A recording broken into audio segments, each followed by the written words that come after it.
कथा के अनुसार देवी पार्वती रूप में महागौरी ने भगवान शिव को पति रूप में प्राप्त करने के लिए कठोर तपस्या की थी। एक बार भगवान भोलेनाथ द्वारा कहे गए किसी वचन से पार्वती जी का मन बहुत आहत होता है और पार्वती जी तपस्या में लीन हो जाती हैं। इस प्रकार वर्षों तक कठोर तपस्या करने पर जब पार्वती नहीं आती तो पार्वती को खोजते हुए भगवान शिव उनके पास पहुंचते हैं। वहां पहुंचकर वे पार्वती को देखकर आश्चर्यचकित हो जाते हैं। पार्वती जी का रंग अत्यंत ओजपूर्ण है। उनकी छटा चांदनी के समान सफेद और कुंद के फूल के समान धवल दिखाई पड़ती है। उनके वस्त्र और आभूषण से प्रसन्न होकर देवी उमा को गौरव का वरदान देते हैं और वे माँ गौरी कहलाती हैं। दुर्गा अष्टमी तिथि पर परम कल्याणकारी, पवित्र, सुख देने वाली और धर्म की वृद्धि करने वाली हैं।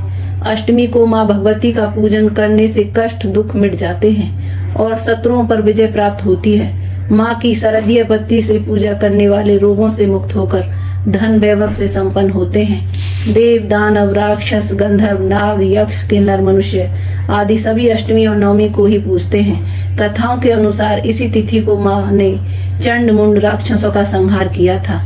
महाअष्टमी के दिन माता गौरी की पूजा की जाती है। महाअष्टमी के दिन माँ दुर्गा के 9 रूपों की पूजा होती है। इसीलिए इस दिन मिट्टी के 9 कलश रखे जाते हैं और देवी दुर्गा के 9 रूपों का ध्यान कर कर उनका आह्वान किया जाता है। अष्टमी के दिन कुल देवी की पूजा के साथ ही माँ काली, दक्षिण काली, भद्रकाली और महाकाली की भी आराधना की जाती है। अष्टमी माता को नारियल का भोग लगा सकते हैं, लेकिन इस दिन नारियल खाना निषेध है क्योंकि इसके खाने से बुद्धि का नाश होता है। माता महागौरी अन्नपूर्णा का रूप है। इस दिन माता अन्नपूर्णा की भी पूजा होती है। इसलिए अष्टमी के दिन कन्या भोज और ब्राह्मणों को भोजन कराया जाता है। भोजन में खीर, मालपुए, मीठा हलवा, पूरी, केले, नारियल, मिष्ठान, घेवर, घी, शहद, तिल और गुड़ माता को भोग अर्पित करते हैं। यदि अष्टमी को पारणा कर रहे हैं तो विधिवत प्रकार से महागौरी का पूजन कर भजन, कीर्तन, नृत्य आदि उत्सव मनाना चाहिए। विविध प्रकार से पूजा हवन कर 9 कन्याओं को भोजन खिलाना चाहिए।